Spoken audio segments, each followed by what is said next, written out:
A gente olha para as nossas vidas e não consegue identificar as nossas loucuras. Que louco o irmão que está do lado. Nós achamos, todos nós que somos sãos. E aí você olha para um outro que erra, que peca, o que você fala? Loucura ter feito isso. Ah, esse tipo de pecado eu jamais cometeria esse tipo de pecado, mas comete outro. E comete mais esse outro, e mais esse. Ah, mas aquilo ali que aquele fez, irmãos, isso é inadmissível. Portanto, vede prudentemente como andais, não como necios, mas como sábio, remindo o tempo, porque os dias são maus. Por isso, presta atenção, irmãos, não sejais insensatos. Olha aí. Mas entendei qual seja a vontade do Senhor. E não vos embriagueis com o vinho em que há contenda, mas enchei-vos do Espírito. Não sejais insensato.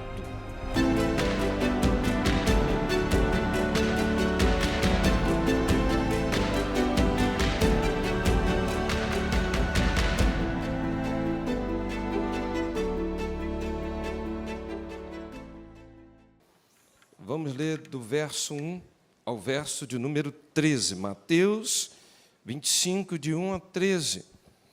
E o tema da nossa reflexão é cuidado, é uma exclamação, para não ficar de fora.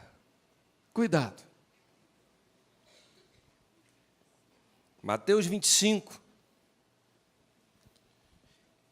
Então, o reino dos céus será semelhante a 10 virgens que, tomando as suas lâmpadas, saíram ao encontro do esposo. E 5 delas eram prudentes, e 5 eram loucas. As loucas, tomando suas lâmpadas, não levaram azeite consigo, mas as prudentes levaram azeite em suas vasilhas, e com as suas lâmpadas, e tardando o esposo, tosquenejaram todas e adormeceram. Mas à meia-noite ouviu-se um clamor. Aí vem o esposo, saí-lhe ao encontro. Então todas aquelas virgens se levantaram e prepararam as suas lâmpadas. E as loucas disseram às prudentes: dai-nos do vosso azeite. Porém, as nossas lâmpadas se apagaram. Mas as prudentes responderam, dizendo: não seja o caso que nos falte a nós e a vós. Ide antes aos que o venderam e comprai-o para vós. E, tendo elas ido comprar, chegou o esposo. E as que estavam preparadas entraram com ele para as bodas, e fechou-se a porta. Depois chegaram também as outras virgens, dizendo: Senhor, Senhor, abre-nos. E ele respondeu e disse: em verdade vos digo que não vos conheço. Vigiai, pois, porque não sabeis o dia e nem a hora em que o Filho do Homem há de vir. Vamos orar. Pai, fale conosco por intermédio da Tua palavra. Ela sempre faz o que te agrada. Desperta-nos. Torna-nos pessoas prudentes, vigilantes, cuidadosas. Porque a Tua palavra fala: eis que venho sem demora. Ajuda-nos, Senhor, em nome de Jesus. Amém. Quero de antemão dizer que talvez nas Sagradas Escrituras essa parábola seja uma das mais difíceis de pregar, de chegar a uma conclusão retilínea no que diz respeito a todas as especificidades que essa parábola traz. Teólogos vão divergir em inúmeros assuntos.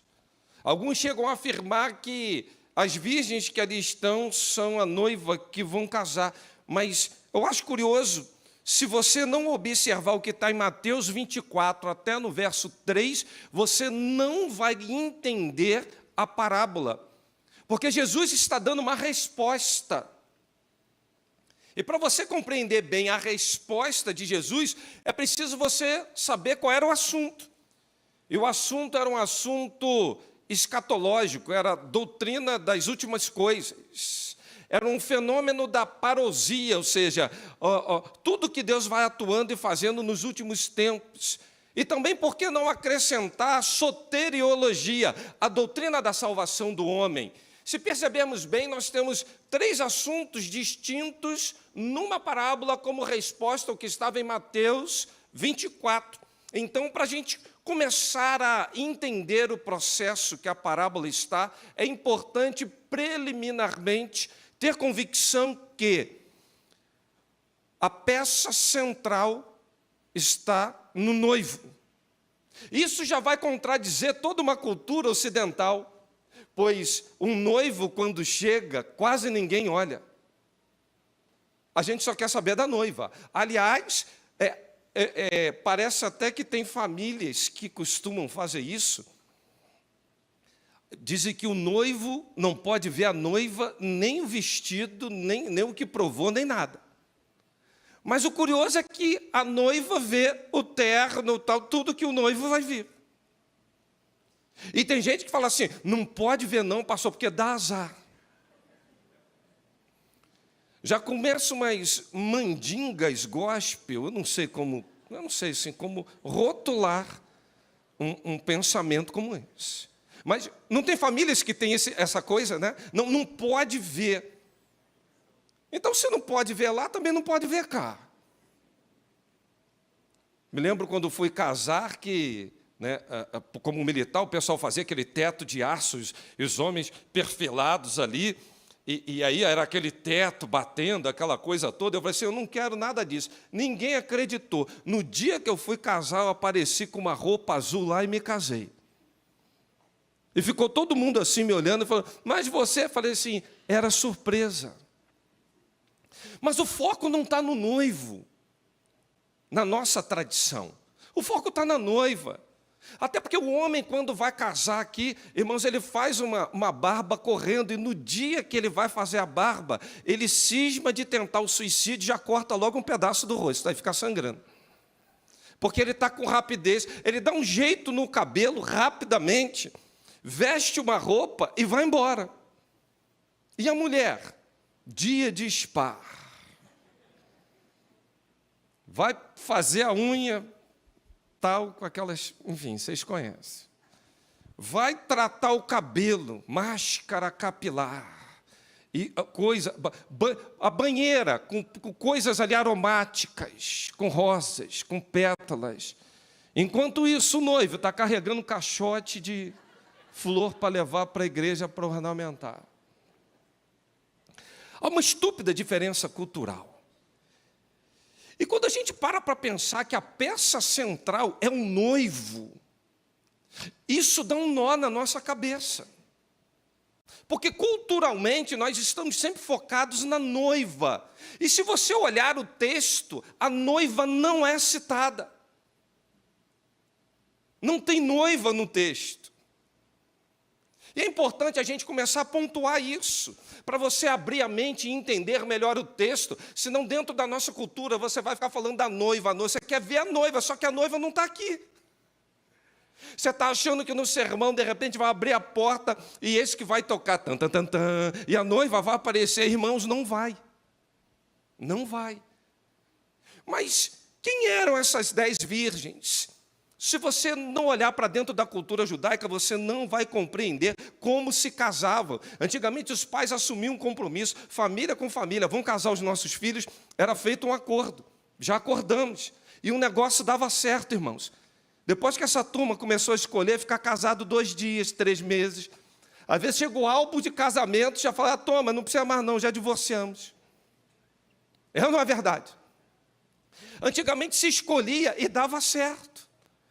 Hoje os filhos, não, porque tem que escolher sou eu.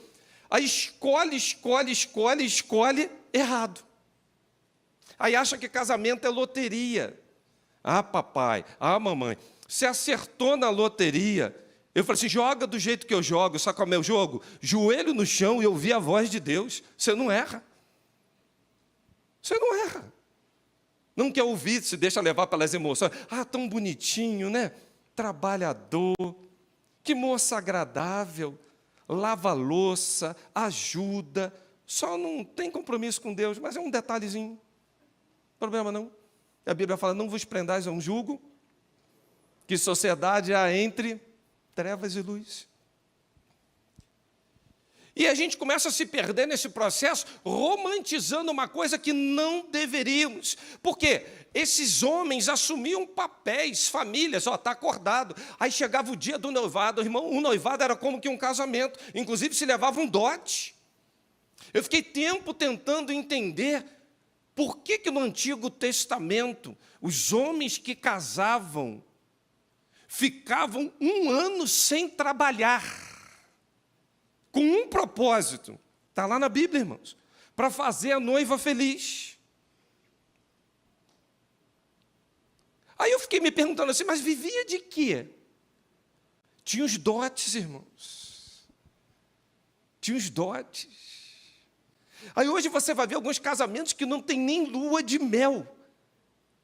O pessoal casa, aí dá um pulo aqui na Praça 2 aqui, vai aqui, dá um pulo aqui no Xerém, sim, rápido, num sábado, domingo volta e tu olha, está aqui na igreja. Irmãos, era para estar em lua de mel. Já foi, pastor. Tem que voltar a trabalhar, porque meu chefe... Mas... Irmão, se tem uma coisa boa, é lua de mel. E lua de mel é bíblico. Se eu fosse presidente desse país, eu ia baixar um decreto presidencial, dizendo assim, a partir de agora, todo homem... Eu ia baixar 2 decretos, irmãos. Primeiro era assim, todo homem que casar vai ficar 1 ano sem trabalhar, sustentado pelo governo. Agora, se a noiva não estiver feliz, volta a trabalhar, meu filho. Pronto. Nada mais que justo, sim ou não, irmãos? Vamos cumprir a palavra de Deus. Segunda coisa, outro decreto presidencial, por isso que eu não chego lá, irmãos. Nunca me filiei em nenhum partido, não tenho nenhuma pretensão nesse sentido, né? Deus sabe quem chama, para onde manda. Segundo decreto presidencial, para casar hoje é de graça, não tem que pagar nada em cartório. Para divorciar, R$10.000. Irmãos, eu ia acabar com o divórcio nesse país.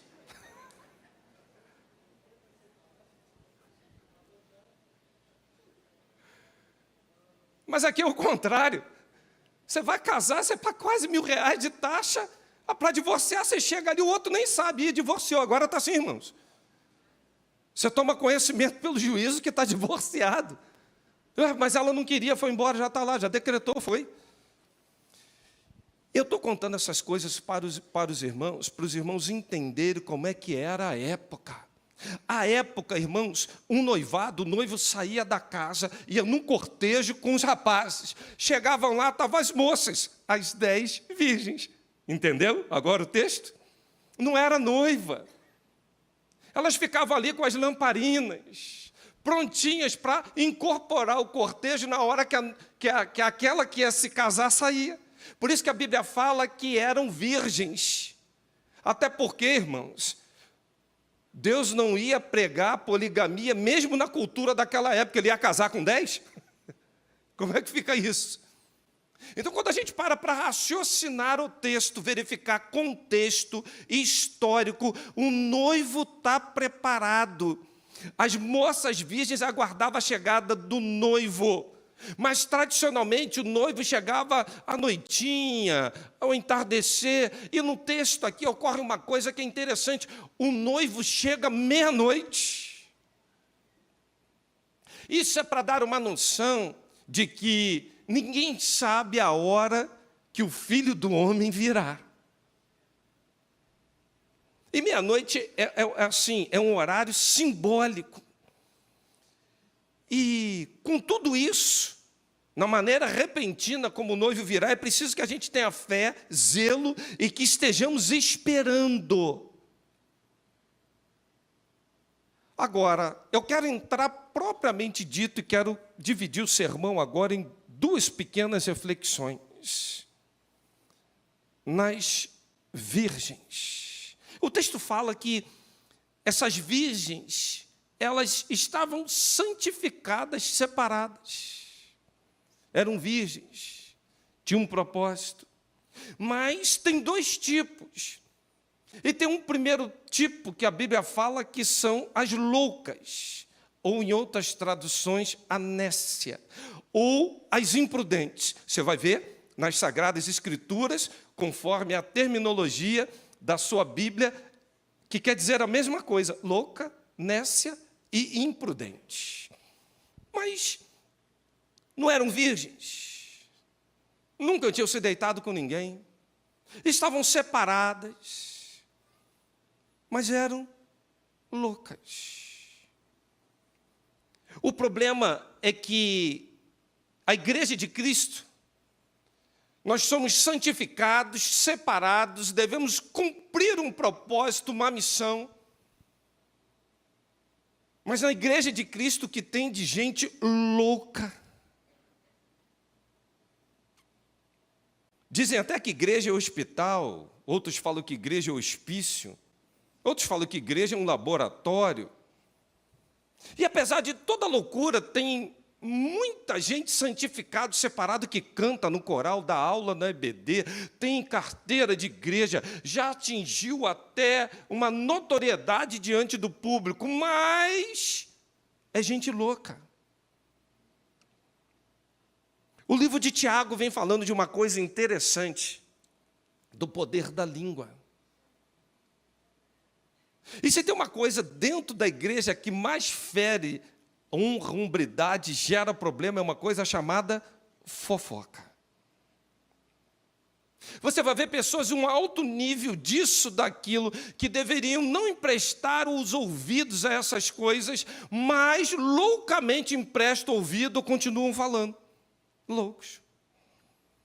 Provérbios 16, 21 fala que o sábio de coração é considerado prudente. Quem fala com equilíbrio promove a instrução. E a gente está sempre focado no pecado do outro. Aliás, eu nunca vi ninguém ser excluído da igreja por fofoca. Você já viu? Sim ou não? Agora, você conhece gente fofoqueira dentro da igreja? Meus irmãos, tem gente até falando, te dou uma lista agora, pastor. Eu te digo até onde o clube se reúne.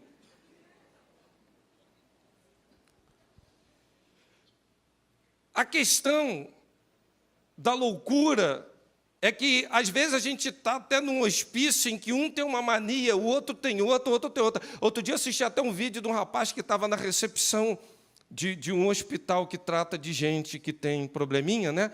E ele estava distraído, chegou um maluco por trás, mas deu um pescoção nele, ele quase capotou no banco. E o vídeo dizia assim: quando você estiver no hospício, tome muito cuidado. Muito cuidado. Eu não sei se você já visitou algum hospital, algum lugar psiquiátrico. Você já teve esse privilégio? Irmãos, outro dia eu tive que visitar um que aconteceu um negócio como esse. E antes de eu entrar lá, eu liguei para alguns homens e falei assim: eu preciso de uma cobertura espiritual, porque eu estou entrando numa batalha aqui. E quando eu entrei, meus irmãos, eu fui orar lá dentro. Tinha um homem no canto, que ele estava jogando uma bola de basquete numa cesta, quietinho. Quando eu comecei a orar, ele começou a pegar a bola e mirar em mim. Do outro lado, o outro veio, estava fazendo um negócio com uma refeição lá, ele pegou um pedaço de pau e começou a correr na minha direção. Os médicos vieram e falaram assim: pastor, por favor, não ore aqui dentro. É proibido orar aqui dentro. Eu falei: mas como assim? É proibido orar aqui dentro, porque eles ficam todos alvoroçados. Aí eu percebi que a batalha espiritual era muito maior do que aquela que eu estava achando. Sabe por quê? A gente olha para as nossas vidas e não consegue identificar as nossas loucuras, porque louco é o irmão que está do lado. Nós achamos, todos nós, que somos sãos. Aí você olha para um outro que erra, que peca, o que você fala? Loucura ter feito isso. Esse tipo de pecado eu jamais cometeria, esse tipo de pecado, mas comete outro. E comete mais esse outro, e mais esse. Mas aquilo ali que aquele fez, irmãos, isso é inadmissível. Aliás, doutor Josias, Viviane, com todo respeito, tem um provérbio que fala que de médico louco todos nós temos. Mas se fosse pouquinho, ainda dava para aceitar, irmãos. O problema é quando tem muito de louco. Tem muito. Efésios 5,15 diz assim: portanto, vede prudentemente como andais, não como necios, mas como sábio, remindo o tempo, porque os dias são maus. Por isso, presta atenção, irmãos, não sejais insensatos, olha aí, mas entendei qual seja a vontade do Senhor, e não vos embriagueis com o vinho em que há contenda, mas enchei-vos do Espírito. Não sejais insensato. Todo insensato não tem medida, não tem moderação. Você já viu gente insensata? Está no meio de uma reunião, ele chega atropelando. Aliás, às vezes você está falando um assunto assim, ó, compra de carro. Aí ele pede a palavra, ele fala assim: ali o Batman ali descendo numa árvore. Você fala assim: esse camarada está onde? De onde é que ele saiu com esse assunto? É conversa de doido, irmão. Não, é que eu queria dizer aqui que, meu irmão, tem gente que não tem senso de nada. Chega atropelando, não respeita a vida do outro, não consegue compreender propósito mínimo razoável das questões. Ele se acha o centro de tudo. E aí, a gente tem um grande problema, porque essas pessoas precisam de ajuda, mas nem sempre elas querem ser ajudadas. Por quê? Parece que a vida louca se transformou num estilo de vida. E o livro de Provérbios vai dar indício de tanta gente assim, fala a respeito daquele que confia no seu próprio coração. Esse é louco e insensato. Aliás, Jeremias já dizia: perverso é o coração do homem, quem o conhecerá? Aí tem irmão orando para separar da esposa para casar com a irmã da igreja que está casado com outro. Aí fala ainda assim para mim: pastor, eu orei e não senti nenhum peso, nenhum problema nisso. E aí a Bíblia fala assim: se teu coração não te condena, ainda usa o texto bíblico para justificar pecado. Irmãos, isso é loucura. E infelizmente nós estamos vivendo isso. Pessoas que, para justificar desejos, né? Outro dia eu vi um vídeo, acho que eu já citei até aqui, de um homem que dizia ser pastor, e que ele falou que uma das missões mais difíceis na vida dele foi quando Deus falou com ele que ele tinha que se deitar com a irmã. E aí o repórter perguntou a ele assim: mas na Bíblia está escrito isso? Ele está, eu vou pegar e vou ler. Aí ele leu o texto. Aí o repórter falou assim: você não respeitou a vírgula do texto.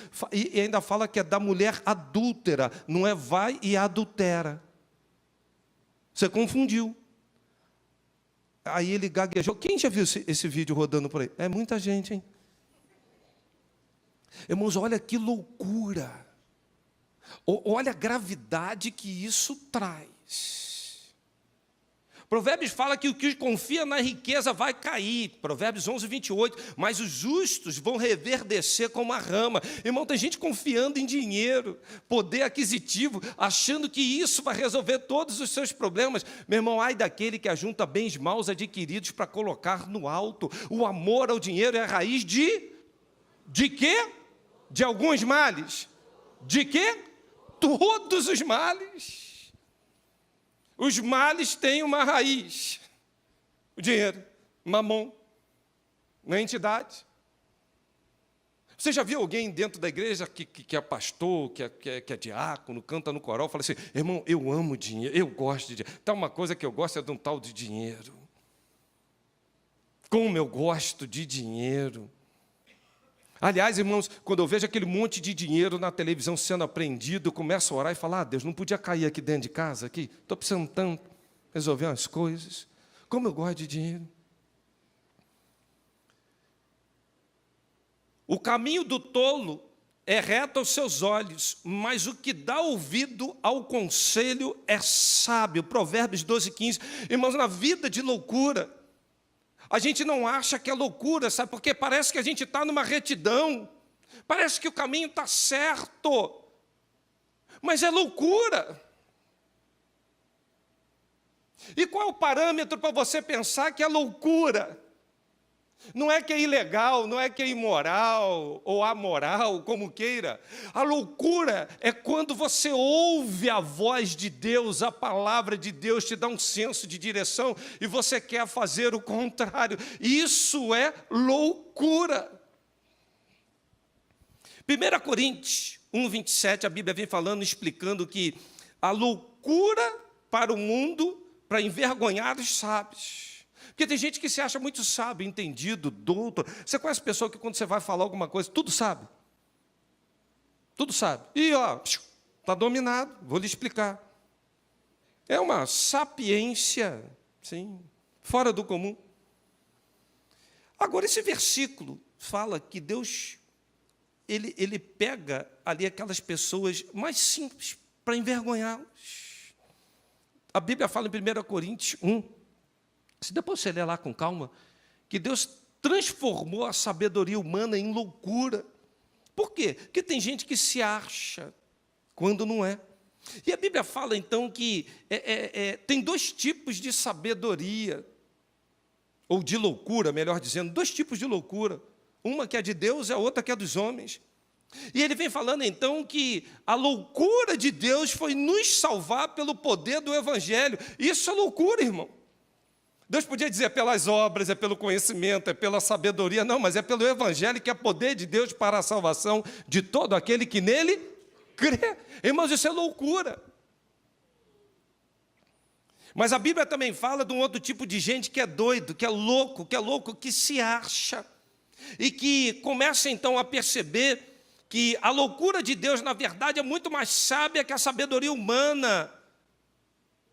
Porque toda a sabedoria vem dele. Por isso, Deus torna a sabedoria acessível a todos, sem distinção. É só lá ler em 1 Coríntios 1, 25 e 26. Aliás, Tiago fala, se algum de vós tem falta de sabedoria, peça a quem? A Deus, que a todos dá liberalmente. Irmão, não tem como ser louco, que a Bíblia vai te instrumentalizar que você seja sábio. Nós somos dependentes de Deus. Nós precisamos saber que toda a sabedoria vem do Senhor e que a verdadeira sabedoria está nele. Agora, o que é loucura? Loucura é ouvir a palavra e não aplicar. Loucura é estar aqui semanalmente, dominicalmente e participar de tudo que Deus está falando conosco como um banquete espiritual e não aplicar isso na sua vida. A Bíblia vai falar isso para cada um de nós. Irmãos, não quero que ignoreis um fato, que todos os nossos antepassados tiveram sobre a mesma nuvem. 1 Coríntios 10. Passaram pelo mesmo mar. E em Moisés todos eles foram batizados na nuvem e no mar, ou seja, separados, santificados, mesmo processo para todo mundo. Todos comeram do mesmo alimento espiritual e beberam a mesma bebida espiritual, pois bebiam da rocha espiritual que os acompanhava, e essa rocha era Cristo. Contudo, presta atenção, irmão, Deus não se agradou da maioria deles, por isso os seus corpos ficaram espalhados no deserto. Essas coisas ocorreram como exemplo. Eu gosto muito, presta atenção, queridos, verso 6, 1 Coríntios 10, 6, presta atenção nisso. Essas coisas que eu acabei de narrar aconteceram como exemplo para nós, para que não cobicemos as mesmas coisas como eles fizeram. E logo depois o texto vai falar dos 5 pecados que deixou o povo fora de Canaã: cobiça, idolatria, imoralidade, murmuração e colocar o Senhor à prova. O que é isso? Loucura! Está descendo maná, a provisão de Deus. Não quero comer maná, não. Já viu gente murmuradora? Hoje eu estou com vontade de comer aquele tiramisu que o pastor faz. Não quero maná, não. Tiramisu, o que é isso? Depois eu explico, irmão. Vamos continuar no sermão aqui, que está chegando o horário do almoço. Meus irmãos, a gente murmura, a gente reclama, a gente bota Deus à prova, a gente está na imoralidade, na idolatria, ou seja, nós fomos santificados, a mesma nuvem, mesmo batismo, nós estamos participando das mesmas coisas, estamos participando do mesmo culto, caindo no mesmo batistério, passando pelas águas. Olha, no mesmo Deus, no mesmo sangue do Cordeiro, tudo alinhadinho, mas alguns ainda continuam agindo loucamente. Por isso, elas dormiram. Todas elas dormiram, elas frequentavam o mesmo lugar, elas esperavam o mesmo noivo, elas tinham as mesmas lamparinas, todas eram virgens e separadas, mas tinham uma categoria de loucas. Mas tinha uma segunda categoria também. E essas eram prudentes. E essas prudentes, elas podem ser comparadas ao homem que edificou a sua casa na rocha e não na areia. E a gente vai ver esse texto na palavra de Deus em Mateus 7, 21, falando: nem todo aquele que me diz Senhor, Senhor, vai entrar no reino dos céus, apenas aquele que faz a vontade do meu Pai. Muitos dirão naquele dia: Senhor, Senhor, não profetizamos o teu nome? E vai dizer: nunca te conheci, afastem-se de mim. Portanto, os que ouvem a minha palavra e as praticam, é como homem prudente, que construiu sua casa sobre a rocha, caiu chuva, transbordou rio, sopraram os ventos, e deram contra aquela casa, e ela não caiu, porque tinha os seus alicerces na rocha, que é Cristo. Mas aquele que ouve essas minhas palavras e não as pratica é como o louco, que construiu sua casa sobre a areia. Caiu a chuva, transbordaram os rios, sopraram os ventos, se deram contra ela. A casa caiu e foi grande a sua queda. Me chama muita atenção nesse texto, porque os dois gastaram a mesma coisa para construir. Os dois tiveram as mesmas oportunidades. Os dois estavam diante do mesmo desafio.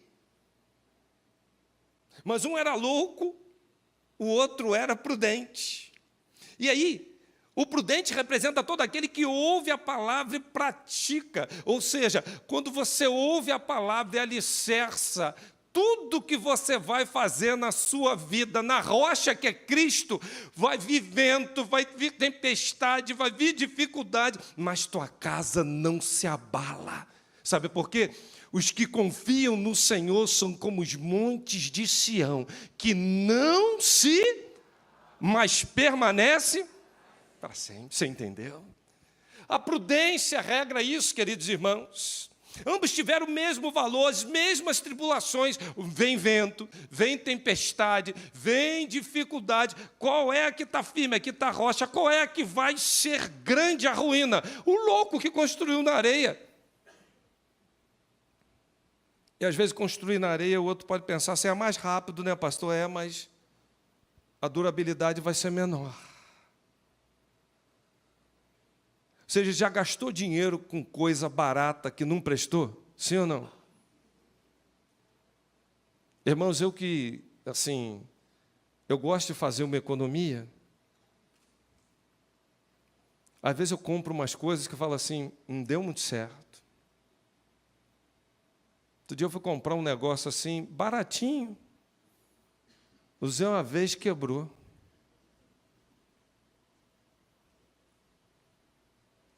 Aí eu resolvi gastar mais. E lá em casa é um litígio que minha esposa, com a enorme sabedoria que tem, ela quer comprar as coisas na medida correta. E eu gosto sempre de economizar. Agora, aprenda uma coisa. Tem coisa na vida que não vale a pena economizar, não, irmão. Você vai se arrepender. Tem hora que você compra uma coisa que é tão ruim, mas tão ruim, que a tua alegria é só ver aquilo, se tocar, quebra. E a economia não vale a pena. Tem gente que está fazendo a mesma coisa na vida espiritual. Ele está economizando oração. Ele está economizando leitura da palavra. Ele está economizando botar em prática as palavras do Senhor. Ele economiza tanto que vai chegar uma hora que ele vai assim: por que eu não fiz diferente? Que quando vier a chuva, a tempestade, o vento contrário, a casa vai ruir. E é tão ruim quando a casa desaba, irmãos. Para recomeçar. O homem prudente, sábio, tem vida longa, repleta de paz. Essa é a porção dos viventes, diz a palavra de Deus. Quem é prudente pode ter certeza que terá sempre Deus ao seu lado. 1 Samuel 16, Provérbios 8, 12. O homem prudente prevê o mal. Provérbios 22, 3. O homem prudente, quando começa a enxergar que o mal se aproxima, ele consegue se esquivar. Amós 5, 13. O prudente, embora tenha sabedoria, não propaga e nem vai se gabar. O prudente espera o momento certo de falar, a hora de falar, o jeito de falar. Provérbios 13, 16. O prudente encontra conhecimento com facilidade. Provérbios 9, 10. A maior sabedoria do prudente é saber se colocar na posição ou no lugar que lhe é devido. Irmãos, isso é um desafio para hoje. Tem gente que dá um probleminha, já quer sair culpabilizando todo mundo. Vou falar uma coisa para você que é líder. Quando der um problema na tua área, assuma a culpa. Isso é líder. O erro foi meu. Porque a igreja? Porque o pastor? Porque... Assuma, meu irmão. Assuma. Pessoas que querem posição de liderança, que vão vitimizar na hora que dá problema e culpabilizar os outros, estão na posição errada, não serve para liderar. O líder assume e fala, o erro foi meu, vou mudar a estratégia, vou reavaliar o que eu estou fazendo, perdi muito tempo nisso, investi errado naquilo, para de culpabilizar os outros. Você é líder. Vamos lá, aqui, ó. Errei, vamos acertar. O prudente dá crédito a cada palavra que ouve, e essas palavras vão estar sempre gerando alicerce seguro. Provérbio 14, 15. É do interior do íntimo do coração que mora a sabedoria. E aí vem tantos outros provérbios aqui. O homem prudente sempre costuma ouvir mais, planejar mais e depois executar. Toda pessoa que não é prudente faz de qualquer jeito. Quer se ver livre daquilo. E depois paga um alto preço. Eu me lembro que, com 16 para 17 anos de idade, eu tinha passado num concurso para ir para uma academia militar. E quando eu cheguei lá, já me ensinaram como arrumar sapateira, como arrumar farda, como fazer isso tudinho. E o sapato tinha que brilhar tanto que o mais antigo que tinha lá, ele tinha que escovar o cabelo olhando para o meu sapato. Se ele não conseguir ver o rosto dele, porque o sapato não estava bom. Aí eu passava a graxa e velava sapato. Alguém já ouviu falar isso? Até a cera derreter. Depois eu tinha todo um ritual, pastor Eliseu, de escovas, meias diferentes, para fazer o sapato ficar tinindo. Mas uma coisa que me irritava era arrumar a cama como eles queriam. Porque a cama tinha que estar tão esticada que eles jogavam a moeda e a moeda tinha que pular e saltar 5 vezes, assim, tum, tum, tum, tum, tum. Se não fizesse isso, a cama não está esticada. E às vezes, de propósito, eles jogavam a moeda assim a um palmo. Podia jogar mais do alto, né, para facilitar. Aí fazia, estica a cama de novo. E começou a dar bolhas na minha mão, de tanto que eu esticava aquela cama. E a tese ali era a seguinte: estique bem a tua cama aqui quando você chegar, porque depois você vai dormir longos dias em paz. Quem não chega sabendo esticar a cama, vai dormir mal e passar tormento. Aí depois eu peguei a técnica, na época tinha o pessoal usava assim, ainda um tempo atrás, umas fraldas de pano. Vocês não lembram disso, irmãos? Os antigos lembram disso, que eram aquelas fraldinhas de pano, suave. Aí botavam um alfinetezinho para prender aquelas pontinhas aqui, né? Eu fui atrás de uns alfinetes daquele, prendia embaixo da cama, esticava, ficava tinindo. Eu falava, agora miserável, joga a moeda para tu ver o que vai acontecer. Pronto, peguei, tudo tem um pulo do gato. Peguei, André, o jeito da coisa. Trazendo isso para a nossa vida espiritual, irmãos, eu quero concluir. Saiba arrumar bem, esticar a tua cama com prudência, para que depois você possa dormir em berço esplêndido. Tem gente que não quer ter o trabalho de esticar a cama. Aliás, os jovens hoje acordam, vão embora e dá as costas. Meu irmão, não sai de casa sem esticar a tua cama. Estique a cama, bota lá arrumadinho. Aí vai para o banheiro, pega a toalha e já, aonde o nariz aponta, vai a toalha. Aí já está um cutucando o outro aí, já estou vendo aí. Olha lá. Aí. Assim, fala Deus, mensagem é para o outro aí. Está aí. Ó. É ou não é, querido? Aí pega o sapato, vai chegando em casa, aonde o nariz aponta, joga o sapato. Irmãos, vede prudentemente como andais, não como louco, como nécio, como uma pessoa imprudente. Arruma a cama. Às vezes a pessoa, aquela famosa, acabou de chegar na excursão, quer sentar logo na janela. Irmão, ninguém te chamou, vai para os últimos assentos, fica lá quietinho, em oração. Porque Deus não se esqueceu de Mardoqueu, Deus não vai se esquecer de você. Não precisa procurar holofote, não precisa estar fazendo barulho. Ah, eu sou expert em aconselhamento da galáxia. Ah, eu sou douto. Eu sou formado em Harvard, eu tenho doutorado em cavalaria aérea de torpedo a remo. Irmão,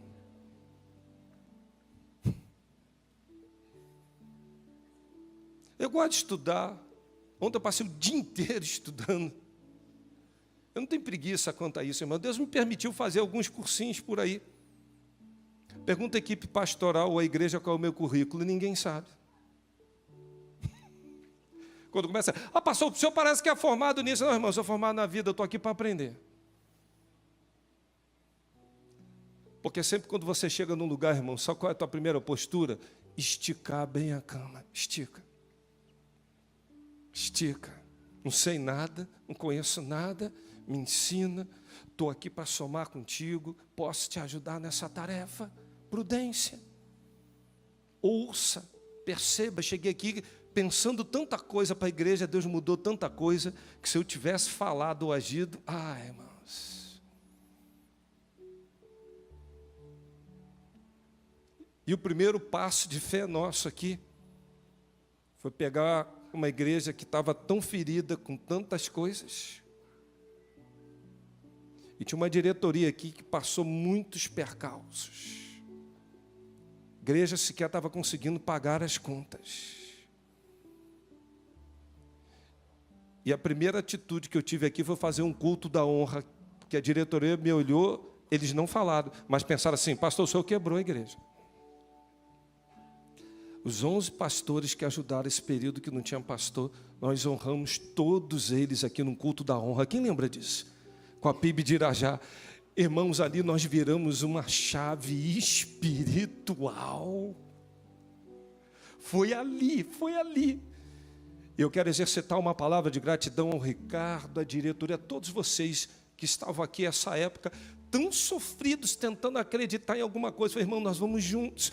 O Senhor vai dar a direção. Olha, parece loucura o que a gente está fazendo, mas sabe qual é a loucura? É não confiar na direção que Deus está dando. Quando Deus dá a direção, vai firme, vai seguro, vai dar certo em nome de Jesus. Qual é a loucura? É perceber que Deus fala e querer fazer o contrário. Isso é loucura.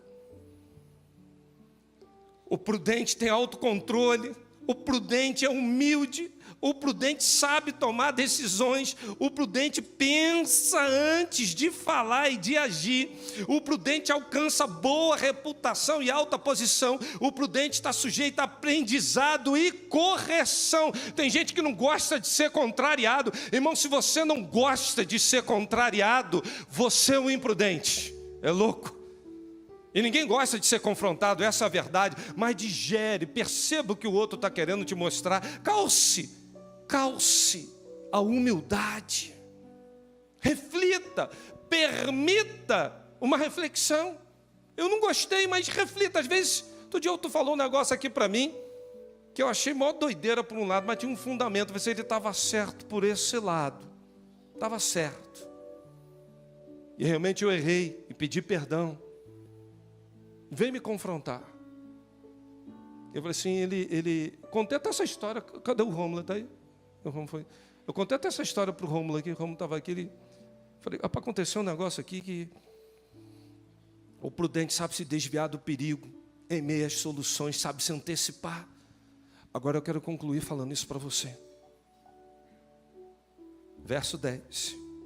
E tendo eles ido comprá-lo, chegou o esposo, e as que estavam preparadas entregaram com ele para as bodas, e fechou-se a porta.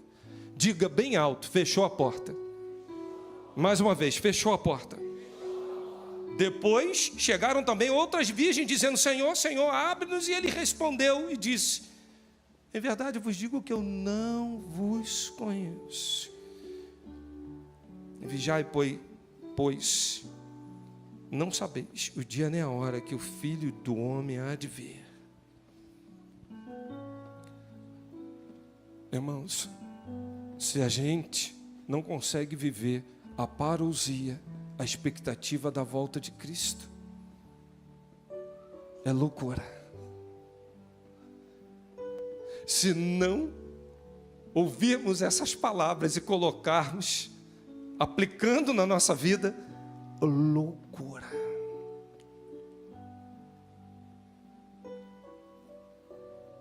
A diferença entre quem fica fora e quem entra não é se você é virgem separada.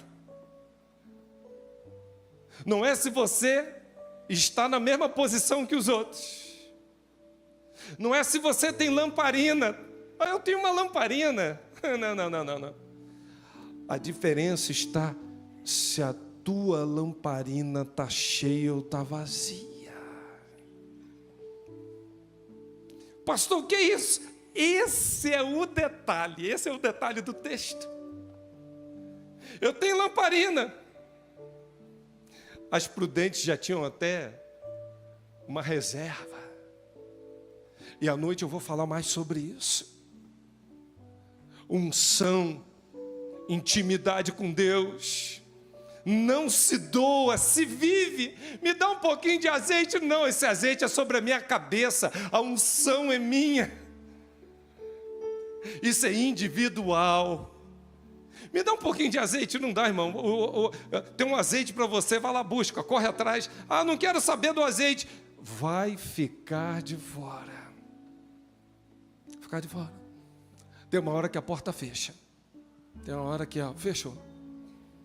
Nós não sabemos quando Cristo vai voltar, mas nós não sabemos também quando Ele vai nos levar.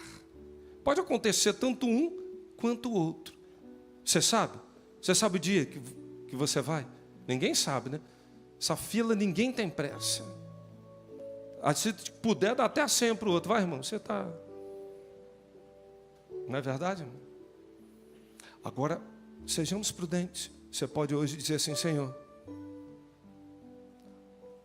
enche a minha lamparina. Eu não quero mais agir como tolo, eu não quero mais estar nesse relacionamento no pecado, eu não quero mais viver de fofoca, eu não quero mais... Deus, estão todos na mesma igreja, estou na mesma condição, tudo acertadinho. A diferença está na prudência e na loucura. E a prudência fala, enche a tua lamparina. É isso, é isso. Curva a tua cabeça agora e fale com Deus. Enquanto nós estamos adorando, eu quero desafiar você.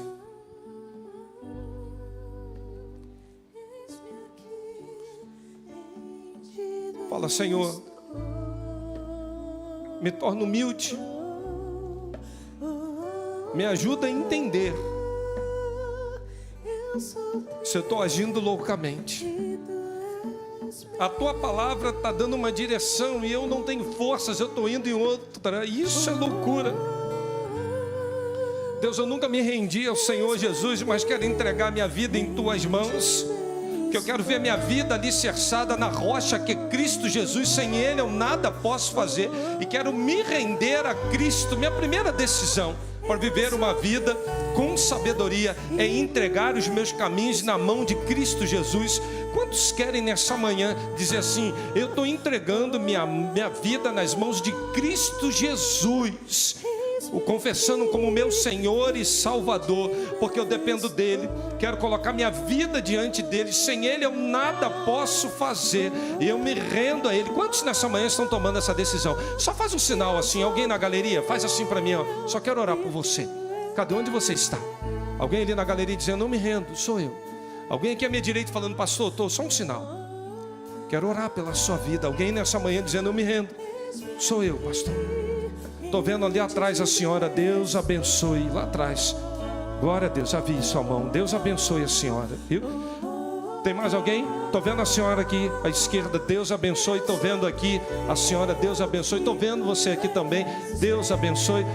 Qual vai ser a quinta pessoa dizendo, estou vendo ali atrás a senhora, Deus abençoe também sua vida. Isso, Deus abençoe, glória a Deus, estou vendo lá, glória a Deus ali, ó. Qual vai ser a sexta pessoa dizendo, eu quero, sou eu estou entregando, eu estou confessando, estou tomando uma decisão, eu quero ser sábia no Senhor, eu não quero viver uma vida contrariando ao desejo e à vontade do Pai. Há mais alguém dizendo, sou eu. Onde você está? Basta um sinal, só quero um sinal. Quero orar por você e com você. Onde você está? Faça o sinal em nome de Jesus.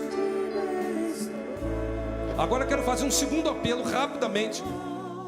Você que está firme numa igreja, você que já se batizou, você que tem uma experiência com o Senhor, mas você percebeu agora que às vezes está agindo com loucura e está dizendo, pai, eu quero sair dessa loucura, desse pecado, eu quero sair da loucura da mesmice, eu quero sair da loucura de ficar insensível à tua voz, eu quero colocar essas palavras em prática. Me dê prudência, Pai, enche a minha lamparina com esse óleo, porque o Senhor vem sem demora, e eu quero estar preparado para esse encontro triunfal. Eu não quero ficar de fora, o que eu quero, me render ao Senhor, encher minha lamparina e viver de maneira prudente para a glória do nome do Senhor. Quantos nessa manhã estão dizendo, sou eu, pastor? Onde você está? Faça um sinal assim com a sua mão. Glória a Deus, estou vendo. Tem um monte de gente, glória a Deus, glória a Deus, glória a Deus. Vamos ficar de pé, vamos adorar o Senhor.